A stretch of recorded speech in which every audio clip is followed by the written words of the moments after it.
ದೇವರು ಪ್ರೀತಿಸುವ ಪ್ರೀತಿಯ ಬಿಗ್ ಜೆ ಟಿ ವಿ ಪ್ರಿಯ ವೀಕ್ಷಕರಿಗೆ ನಮ್ಮ ಕರ್ತನಾದ ಯೇಸು ಕ್ರಿಸ್ತನ ಹೆಸರಿನಲ್ಲಿ ನಿಮ್ಮನ್ನು ವಂದಿಸಿ ಸ್ವಾಗತ ಬಯಸ್ತಿದ್ದೇವೆ. ಬನ್ನಿರಿ, ದೇವರ ವಾಕ್ಯವನ್ನು ಇಂದು ನಾವು ಅಧ್ಯಯನ ಮಾಡಿಕೊಳ್ಳೋಣ. ಇಂದಿನ ನಮ್ಮ ಅಧ್ಯಯನ ಅಪೊಸ್ತಲರ ಕೃತ್ಯಗಳು, the book of Acts, chapter 27, 27ನೇ ಅಧ್ಯಾಯ. 27ನೇ ಅಧ್ಯಾಯದಲ್ಲಿ ನಾವು 1ರಿಂದ 26 ವಚನಗಳನ್ನು ನೋಡಿಕೊಳ್ಳಲಿಕ್ಕಿದ್ದೇವೆ. The book of Acts chapter 27 verses 1 to 26.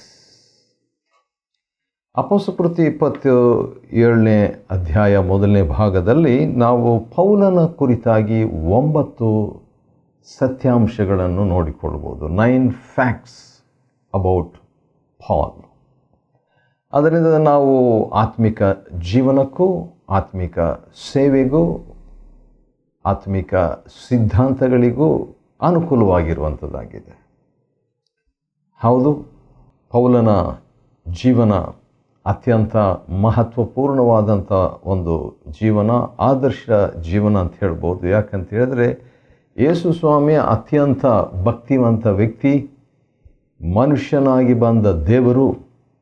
ಹಾಗಿರುವ ಪಕ್ಷದಲ್ಲಿ ಪೌಲನು, ನಾನು ಯೇಸುವನ್ನು ಹಿಂಬಾಲಿಸಿದ ಹಾಗೆ ನನ್ನನ್ನು ಹಿಂಬಾಲಿಸಿರಿ ಅಂತ 3 ಸಾರಿ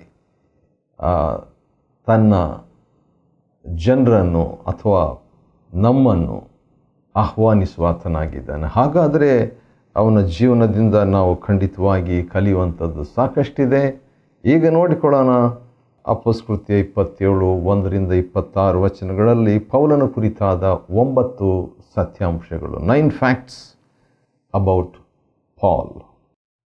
ಮೊದಲನೇದಾಗಿ ಪೌಲನ ವಿಷಯವಾಗಿ ನಾವು ನೋಡುವಾಗ ಯೂಲ್ಯನ ಕೆಳಗಿರುವಂಥ ಒಂದು ಅನುಭವ. ಯೂಲ್ಯನ ಕೆಳಗೆ ಯೂಲ್ಯ ಬಂದು ಒಬ್ಬ ಶತಾಧಿಪತಿಯಾಗಿದ್ದನು. ಸಹಸ್ರಾಧಿಪತಿ ಇದ್ದ. ಸಹಸ್ರಾಧಿಪತಿ ಶತಾಧಿಪತಿಯ ಅಧೀನತ್ವದಲ್ಲಿ ಪೌಲನನ್ನು ರೋಮ್ಗೆ ಕಳಿಸುವಂಥ ಒಂದು ಘಟನೆ ಇದು. ಅಂಥ ಒಂದು ಸಂದರ್ಭದಲ್ಲಿ ನಾವು ನೋಡಿಕೊಳ್ಳುವಾಗ ಶತಾಧಿಪತಿ ಯೂಲ್ಯ ಎಂಬ ವ್ಯಕ್ತಿ ಪೌಲನನ್ನು ಇತರ ಕೈದಿಗಳನ್ನು ಕೂಡ ನೋಡಿಕೊಳ್ಳುವಂಥ ಒಂದು ಜವಾಬ್ದಾರಿಗೆ. ಹಾಗಾದರೆ ಯೂಲ್ಯನು ಎಷ್ಟೋ ಖೈದಿಗಳನ್ನು ತನ್ನ ಜೀವನದಲ್ಲಿ ನೋಡಿರ್ಬೋದು. ಆವತ್ತಿನ ದಿವಸ ವಿಚಿತ್ರವಾದಂಥ ಮತ್ತು ದೇವರ ಒಂದು ಸ್ವರೂಪವನ್ನು ಪ್ರಕಟಿಸುವಂಥ, ಎಲ್ರಿಗೂ ದೇವರ ಸ್ವರೂಪ ಇದೆ, ಎಲ್ಲರೂ ದೇವರ ಸ್ವರೂಪದಲ್ಲಿ ಸೃಷ್ಟಿಯಾಗಿರುವಂಥವರೇ. ಆದರೂ ಆ ದೇವರ ಸ್ವರೂಪವು ಕೆಲವರಲ್ಲಿ ಅದು ಮಡಚಿ ಇಡಲಾಗಿದೆ, ಮರೆಯಾಗಿಡಲಾಗಿದೆ. ಆದರೆ ಇನ್ನು ಬಹಳ ಕೆಲವರಲ್ಲಿ ಆ ದೇವರ ಸ್ವರೂಪವು ಹೊರಬಿಂಬಿಸುವಂಥದ್ದು, ಹೊರಸೂಸುವಂಥದ್ದು. ಹೌದು, ಹೊರಸೂಸುವಂಥದ್ದು. ಕೀರ್ತನೆ 23ರಲ್ಲಿ ತುಂಬಿ ಹೊರಸೂಸುತ್ತದೆ ಅಂತ ಇದೆಯಲ್ವ, ಆ ರೀತಿಯಾಗಿ ತುಂಬಿ ಪ್ರವಾಹಿಸುವಂಥ ಒಂದು ಜೀವನ ಈ ಪೌಲನಲ್ಲಿ ಶತಾಧಿಪತಿ ಯೂಲ್ಯನು ನೋಡಿರಬೇಕು. ಅದರ ಬಗ್ಗೆ ಆನಂತರ ನಾವು ನೋಡಿಕೊಳ್ಳೋಣ. ಸರಿ, ಮೊದಲನೇ ಒಂದು ಅನುಭವ, ಪೌಲನ ಅನುಭವ ಯೂಲ್ಯನ ಕೈ ಕೆಳಗೆ ಇರುವಂಥದ್ದು. ಅದನ್ನೇ ನಾವು ಮೊದಲನೇ ವಚನದಲ್ಲಿ ನಾವು ನೋಡ್ತೀವಿ. ಪೌಲನನ್ನು ಇತರ ಖೈದಿಗಳನ್ನು ಯೂಲ್ಯನೆಂಬ ಹೆಸರಿನ ಶತಾಧಿಪತಿಗೆ ಒಪ್ಪಿಸಿದರು. ಈ ಯೂಲ್ಯನು ಚಕ್ರವರ್ತಿಯ ದಳಕ್ಕೆ ಸೇರಿದಂಥ ವ್ಯಕ್ತಿ. ಆದ ಕಾರಣ ಈಗ ಚಕ್ರವರ್ತಿ ಕಡೆಗೆ ಕೊಂಡೊಯ್ಯುವಂಥ ಒಂದು ದೀರ್ಘಕಾಲದ ಪಯಣ ಅಥವಾ ಪ್ರಯಾಣವು ಈ ಹಡಗಿನಲ್ಲಿ ಹೋಗುವಂಥ ಒಂದು ದೊಡ್ಡ ಜವಾಬ್ದಾರಿಕೆ. ಒಟ್ಟು 276 ಜನರು ಆ ನೌಕೆಯಲ್ಲಿ ಅಥವಾ ಹಡಗಿನಲ್ಲಿದ್ದರು. ಎರಡನೇದಾಗಿ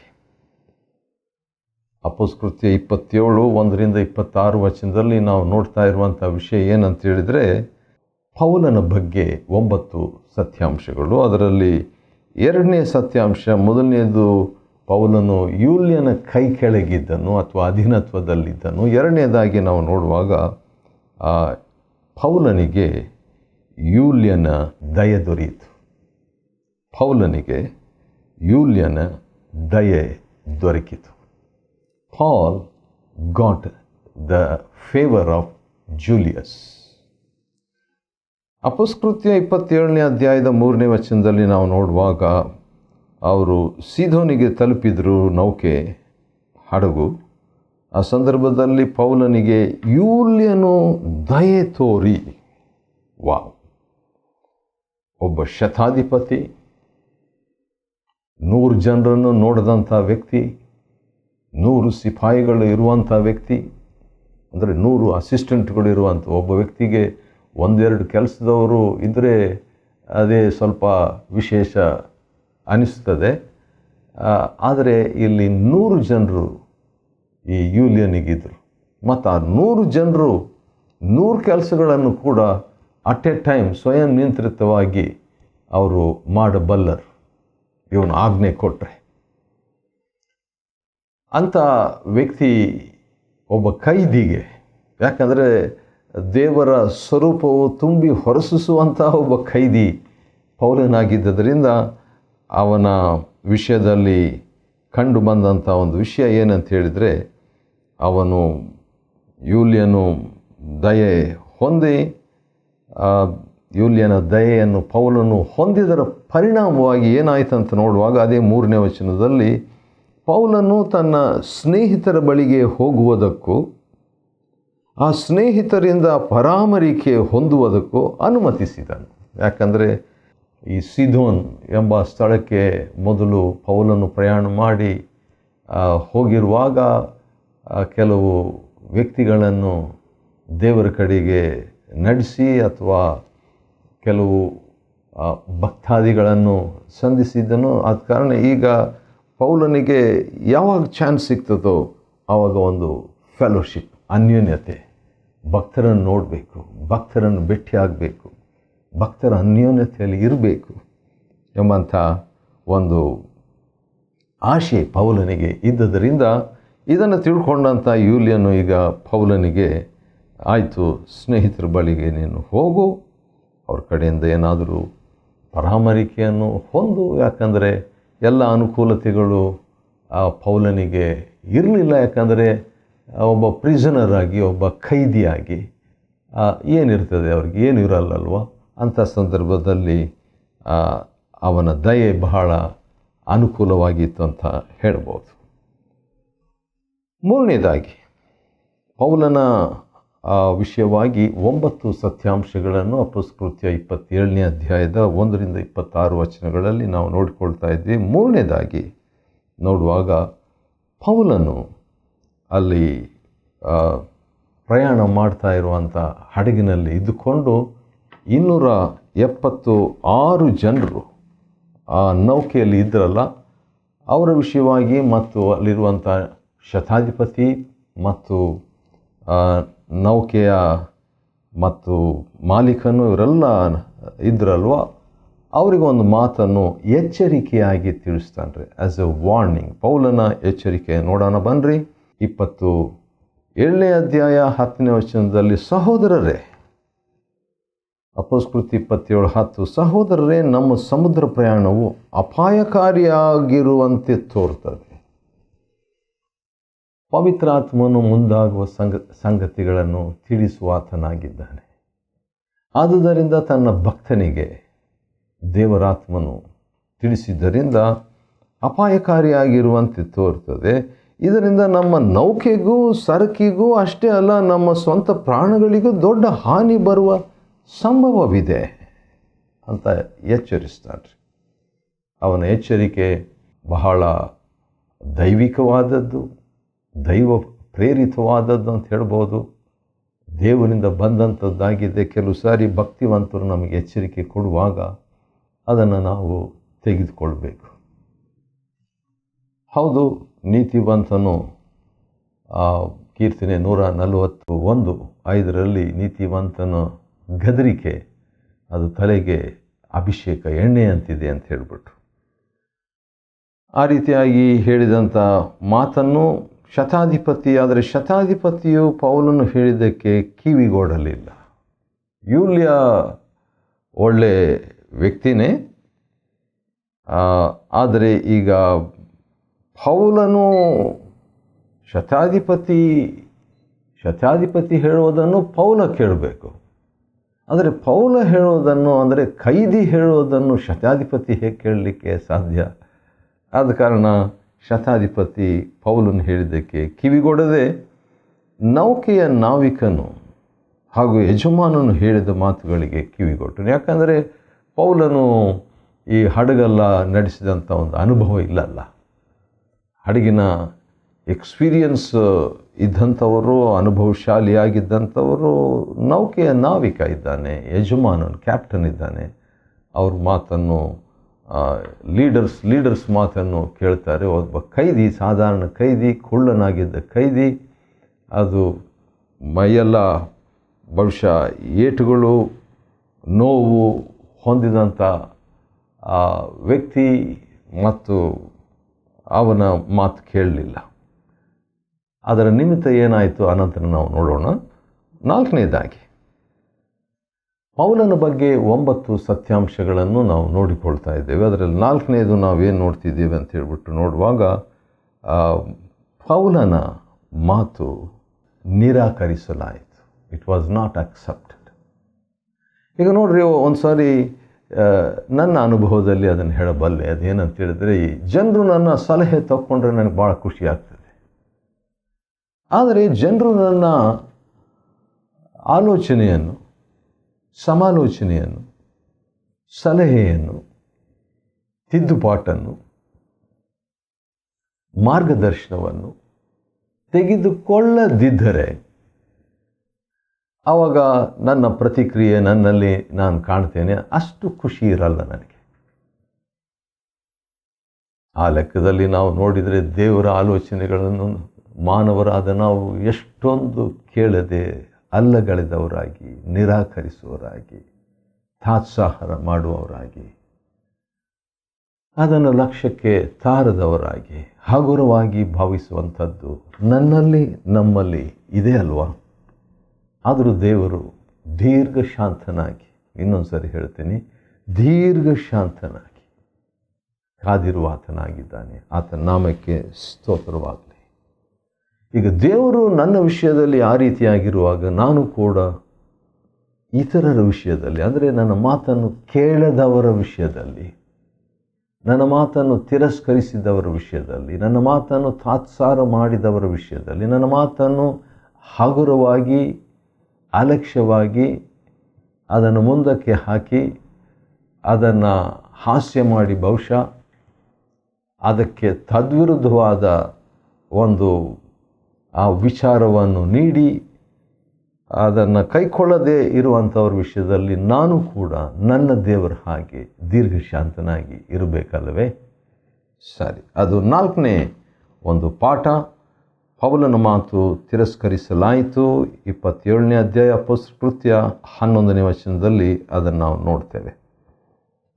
ಹಾಗೆ ನೌಕೆ, ಪೌಲನಿದ್ದಂಥ ಒಂದು ನೌಕೆ 276 ಜನರು ಸೇರಿಕೊಂಡು ರೋಮಿಗೆ ಪ್ರಯಾಣವಾಗ್ತಾ ಇದ್ದಂಥ ವೇಳೆಯಲ್ಲಿ ನಾವು ಕಲಿಯತಕ್ಕಂಥ 5ನೇ ಸಂಗತಿಯನ್ನು ನಾವು ನೋಡೋಣ. ಡಾಕ್ಟರ್ ಲೂಕ್ ಸಹ ಈ ನೌಕೆಯಲ್ಲಿ ಇರುವಂಥದ್ದನ್ನು ನಾವು ನೆನಪಿಟ್ಕೊಳ್ಬೇಕು. ಅದನ್ನು ದಾಖಲಿಸ್ತಾ ಇರುವಂಥ ಒಂದು ವಿಷಯ. ಡಾಕ್ಟರ್ ಲೂಕ್ ಅವರು ಹೇಳುವಂಥ ಒಂದು ಮಾತು ನಮಗೆ ಭಾಳ ಭಯವನ್ನು ಹುಟ್ಟಿಸುವಂಥದ್ದು ಅಥವಾ ಆಶ್ಚರ್ಯವನ್ನು ಉಂಟು ಮಾಡುವಂಥದ್ದಾಗಿದೆ. 20ನೇ ವಚನದಲ್ಲಿ ನೋಡುವಾಗ, ಅನೇಕ ದಿನಗಳವರೆಗೆ ಸೂರ್ಯನನ್ನಾಗಲಿ, ಅಪೊಸ್ತಲರ ಕೃತ್ಯ 27ನೇ ಅಧ್ಯಾಯ 20ನೇ ವಚನ, ಸೂರ್ಯನನ್ನಾಗಲಿ ನಕ್ಷತ್ರಗಳನ್ನಾಗಲಿ ಕಾಣದೆ ಚಂಡಮಾರುತ ಬೀಸುತ್ತಲೇ ಇದ್ದುದರಿಂದ ನಾವು ತಪ್ಪಿಸಿಕೊಳ್ಳುವ ಎಲ್ಲ ನಿರೀಕ್ಷೆಯನ್ನು ಕಳೆದುಕೊಂಡೆವು. ಇನ್ನೇನು ನಾವು ಬದುಕೋದಿಲ್ಲ, 276 ಜನರು ನಾವು ಬದುಕೋದಿಲ್ಲ, ಮುಗಿತು ನಮ್ಮ ಕತೆ ಅನ್ನುವ ಹಾಗೆ ಒಂದು ಪರಿಸ್ಥಿತಿ ರೂಪಿತವಾಯಿತು ಅಂತ ಹೇಳಿಬಿಟ್ಟು ಡಾಕ್ಟರ್ ಲೂಕ್ ವೈದ್ಯನು ಇಲ್ಲಿ ದಾಖಲಿಸ್ತಿರುವಂಥ ವೇಳೆಯಲ್ಲಿ ಪೌಲನ ಮಾತು ನಾವು ಕೇಳಿಸ್ಕೊಳ್ಳೋಣ. 5ನೇದಾಗಿ ಪೌಲನ ಬಗ್ಗೆ 9 ಸತ್ಯಾಂಶಗಳಲ್ಲಿ 5ನೇ ಸತ್ಯಾಂಶ 21ನೇ ವಚನ. ಭಾಳ ದಿನಗಳವರೆಗೆ ಜನರು ಊಟ ಮಾಡದೇ ಇದ್ರು. ಯಾಕಂತ ಹೇಳಿದ್ರೆ ಮುಗೀತು ನಮ್ಮ ಕಥೆ. ನೋಡ್ರಿ, ನಿರೀಕ್ಷೆ ಇಲ್ದಿದ್ದಾಗ ಜನರು ಊಟ ಕೂಡ ಮಾಡಲ್ಲ. ಅಂಥ ಪರಿಸ್ಥಿತಿಯಲ್ಲಿ ಪೌಲನವರು ಮುಂದೆ ಎದ್ದು ನಿಂತುಕೊಂಡು, ಸ್ನೇಹಿತರೆ, ನೀವು ಕ್ರೇತದಿಂದ ಮುಂದೆ ಪ್ರಯಾಣ ಮಾಡಬಾರದೆಂದು ಹೇಳಿದ ನನ್ನ ಮಾತಿಗೆ ವಿಧೇಯರಾಗಿದ್ದರೆ, ನೋಡ್ರಿ, ಭಕ್ತಿವಂತರ ಮಾತಿಗೆ ವಿಧೇಯರಾಗಿದ್ದರೆ ಈ ಕಷ್ಟ ನಷ್ಟ ತಡೆಯಬಹುದಾಗಿತ್ತು. ಒಬ್ಬ ದೇವ ಭಕ್ತನ ಮಾತನ್ನು ಕೇಳುವುದರಿಂದ ಕಷ್ಟ ನಷ್ಟಗಳು ತಡೆಯಾಗ್ತವಂತೆ. ವಾವ್! ಇನ್ನೊಂದು ಸರಿ ನಾನು ಹೇಳ್ಕೊಡ್ಲಿಕ್ಕೆ ಇಷ್ಟಪಡ್ತೇನೆ. ಒಬ್ಬ ದೇವ ಭಕ್ತನ ಮಾತನ್ನು ನಾನು ಕೇಳಿದರೆ ಕಷ್ಟ ನಷ್ಟಗಳು ಅನಗತ್ಯವಾಗಿ ಬರುವಂಥ ಕಷ್ಟ ನಷ್ಟಗಳನ್ನು ನಾವು ತಡೆಯಬಹುದಾಗಿತ್ತು. ಸರಿ. ಮತ್ತು 6ನೇದಾಗಿ ಪೌಲನು ಹೇಳುವಂಥ ಮಾತು 22ನೇ ವಚನದಲ್ಲಿ, ಈಗಲಾದರೂ ನೀವು ಧೈರ್ಯ ಕಳೆದುಕೊಳ್ಳಬೇಡ್ರಿ. ವಾವ್! ನೀವು ಧೈರ್ಯ ಕಳೆದುಕೊಳ್ಳಬೇಡ್ರಿ ಎಂದು ನಾನು ನಿಮಗೆ ಸಲಹೆ ಕೊಡುತ್ತೇನೆ. ಯಾರಿಗೂ ಪ್ರಾಣ ಹಾನಿಯಾಗುವುದಿಲ್ಲ. ಹೌದು, ನೌಕೆ ಮಾತ್ರ ನಾಶವಾಗ್ತದೆ, ಆದರೆ ಯಾರಿಗೂ ಪ್ರಾಣ ನಷ್ಟ ಅಥವಾ ಪ್ರಾಣ ಹಾನಿ ಆಗೋದಿಲ್ಲ ಅಂತೆ. ಇದು ಪೌಲನು ಆ ನೌಕೆಯಲ್ಲಿದ್ದುಕೊಂಡು 276 ಜನರಿಗೆ ನೀಡಿದಂಥ ಒಂದು ಮಾತು. ಇದನ್ನು ಯೂಲಿಯನ್ ಎಂಬ ಶತಾಧಿಪತಿ ಕೇಳಿಸ್ಕೊಳ್ತಾ ಇದ್ದಾನೆ, ನೌಕೆ ಯಜಮಾನನ ಕೇಳಿಸ್ಕೊಳ್ತಾ ಇದ್ದಾನೆ, ಎಲ್ಲರೂ ಕೇಳಿಸ್ಕೊಳ್ತಿದ್ದಾರೆ. ಡಾಕ್ಟರ್ ಲೂಕ್ ಸಹ ಕೇಳಿಸ್ಕೊಂಡು ಬರೆದಿರುವಂಥ ದಾಖಲೆ.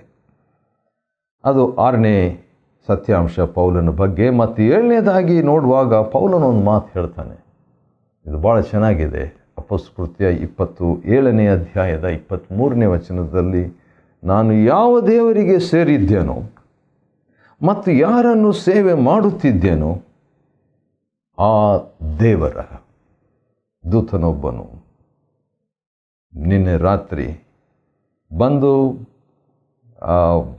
ಹೇಳಿದ ಮಾತನ್ನು ಹೇಳ್ತಾನೆ ರೀ. ಹಾಗಾದರೆ ಯಾವ ದೇವರನ್ನು ನಾನು ಸೇವೆ ಮಾಡ್ತಿದ್ದೇನೋ, ಯಾವ ದೇವರಿಗೆ ನಾನು ಸೇರಿದವನು. ಇದು ಭಾಳ ಒಳ್ಳೆಯ ಮಾತಿದು. ನಾವು ಆಗಾಗ ನಾನು ಇದನ್ನು ನೆನಪಿಟ್ಕೊಳ್ಳಿಕ್ಕೆ ಇಷ್ಟಪಡ್ತೇನೆ. ಯಾವ ದೇವರಿಗೆ ನಾನು ಸೇರಿದವನಾಗಿದ್ದೇನೋ, ಯಾವ ದೇವರನ್ನು ನಾನು ಸೇವಿಸುತ್ತಿದ್ದೇನೋ ಆ ದೇವರು ನನ್ನನ್ನು ನಡೆಸ್ತಾನೆ, ನನ್ನ ಹತ್ರ ಮಾತಾಡ್ತಾನೆ ಅನ್ನುವಂಥದ್ದನ್ನು ನಾವು ಇಲ್ಲಿ ನೋಡ್ತಾ ಇದ್ದೇವೆ. 8ನೇದಾಗಿ ನೋಡುವಾಗ ಇನ್ನೊಂದು ಮಾತನ್ನು ನಾವು ಗಮನಿಸ್ಬೋದು 24ನೇ ವಚನದಲ್ಲಿ. ಅದೇನೆಂದರೆ, ದೇವರು ನಿನ್ನೊಂದಿಗೆ ಪ್ರಯಾಣ ಮಾಡುವವರಿಗೆ ಪ್ರಾಣಗಳನ್ನು ನಿನಗೆ ಉಳಿಸಿ ಕೊಟ್ಟಿದ್ದಾನೆ. ಒಬ್ಬ ಭಕ್ತಿವಂತನ ನಿಮಿತ್ತ 276 ಜನರ ಪ್ರಾಣ ಉಳಿಯಿತು. ಒಬ್ಬ ಭಕ್ತಿವಂತ ಸಭಾಪಾಲಕನ ನಿಮಿತ್ತ 100 ಸಭಿಕರು ಉಳಿತಾರೆ. ಆತ್ಮಿಕವಾಗಿ, ದೈಹಿಕವಾಗಿ, ಮಾನಸಿಕವಾಗಿ, ಆರ್ಥಿಕವಾಗಿ. ಕೊನೆಯದಾಗಿ ಇನ್ನೊಂದು ವಿಷಯವನ್ನು ನಾವು ನೋಡ್ತೀವಿ 25ನೇ ವಚನದಲ್ಲಿ. ಅದೇನಂತ ಹೇಳಿದರೆ, ಧೈರ್ಯವಾಗಿರ್ರಿ, ನನಗೆ ಹೇಳಿದಂತೆಯೇ ಸಂಭವಿಸುವುದೆಂದು ನಾನು ದೇವರನ್ನು ನಂಬುತ್ತೇನೆ. ಪೌಲನ ಬಗ್ಗೆ ಇನ್ನೊಂದು ಸಾಕ್ಷಿ ಏನಂದರೆ, ನಾನು ದೇವರನ್ನು ನಂಬುತ್ತೇನೆ. ಯಾಕಂದರೆ ನನಗೆ ಈ ದೇವರು ಏನು ಹೇಳಿದ್ದಾರೋ ಅದನ್ನು ಮಾಡ್ತಾರೆ. God will do what is said to me. ಎಂಥ ಒಂದು ಲಂಗರದ ನಂಬಿಕೆ, ದೃಢ ನಂಬಿಕೆ. ಹೌದು, ನನಗೆ ಹೇಳಿದಂತೆಯೇ ಸಂಭವಿಸುವುದು. ದೇವರು ವಾಕ್ಯದಲ್ಲಿ ಬರೆದಿರುವಂತೆಯೇ ಸಂಭವಿಸುವುದು. ಅಪೊಸ್ತಲಕೃತ್ಯ 27ನೇ ಅಧ್ಯಾಯ 1ರಿಂದ 26 ವಚನಗಳವರೆಗೆ ಇರುವಂಥ ಪೌಲನ 9 ಸತ್ಯಾಂಶಗಳನ್ನು ನಾವು ಅಧ್ಯಯನ ಮಾಡಿಕೊಳ್ಳುವಂತೆ ದೇವರು ಕೊಟ್ಟ ಕೃಪೆಗಾಗಿ ಆತನಿಗೆ ಸ್ತೋತ್ರವಾಗಲಿ. ದೇವರು ನಿಮ್ಮನ್ನು ಆಶೀರ್ವದಿಸಲಿ.